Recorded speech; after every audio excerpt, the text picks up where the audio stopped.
congratulations on the film, Thank you festival and everything else, and your year. I mean, you've had a fantastic year. It's not just censoring ending, but Dunkirk as well. Indeed, yeah. Pretty exciting. So, I mean, this one, tell us about how you first got involved and what drew you to Edward and the story. Well, I'd already read the script. Already read the novel. I heard that the script had come along, and then had a read through that. Heard that Dominic was attached, and I'd been an admirer of both Ian and Dom from afar for a while, and I thought, well, that's a match made in heaven, or that's so I thought. And when I met Dom, I had a read of the script. Didn't hear anything for a while, and then went over to New York because Saoirse was doing a play at the time, The Crucible, and we had a read together, and it just sort of clicked. I don't know. It was. I didn't, you kind of learn not to put too much kind of, emphasis on getting a job or setting your heart on something. But it felt right, definitely, for me as well as Dom, clearly. So yeah, that was it really. The chemistry between you and Saoirse is fantastic in the film, really effective, really touching. I mean, was that an easy chemistry to kind of grab, or did you have to work it a little bit beforehand? It was very natural.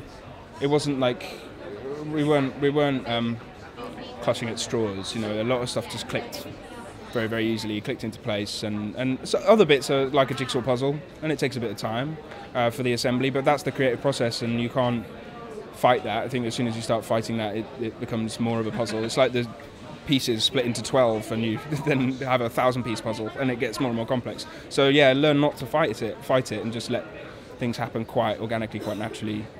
So yeah, I think that's how it happens. For modern audiences who might not know too much about it, what do you hope they take away from this one?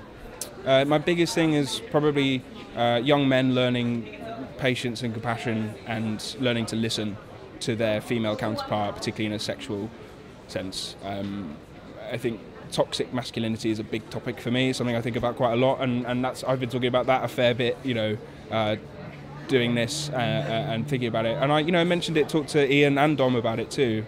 And that's what I've taken from the movie. Watching it objectively, I kind of went, oh, that's what it's about. Well, it is for me. I don't know about other people, but I'd say trying to listen and learn more compassion when in a romantic relationship is very important. Yeah. And just finally, I know you've had a very exciting year. You have a very exciting project coming up with David Mackenzie, Outlaw King, with Chris Pratt, with Adam Taylor-Johnson, all these amazing Chris people. Pine. Chris Pine, sorry. It's all right, there's 5 of them, so... What did I say? Chris Pratt? That's completely Pratt, wrong. yeah, Wow, yeah. film journalist. Spoiler, it's Chris Pratt. He'd let you off, it's fine. What can you tell us about that project? Because David Mackenzie, after Hell or High Water, everyone is raving about him. He's been linked with Bond as well. What's it been like on that set and that story? It's very different. It's a whole different beast. We're dishevelled, worn out, exhausted, covered in chainmail on horseback. It's whole different worlds. But I love that. That's probably the thing I'm most excited about in the industry is variety, and it keeps you ticking. It's a completely different style of directing, and it's, again, I'm having a wonderful experience, but for very different reasons. So it's great. I really get to exercise very different muscles from project to project. Variety is the spice of life, or whatever they say. So why not? Why not? Listen, I wish you luck with the film. Have a good evening. Thanks, mate. Pleasure. Ladies and gentlemen, you're watching Hey You Guys. Hey You Guys, huh? Hey You Guys. Is that from the Goonies? It is indeed, yes. Nice. Hey!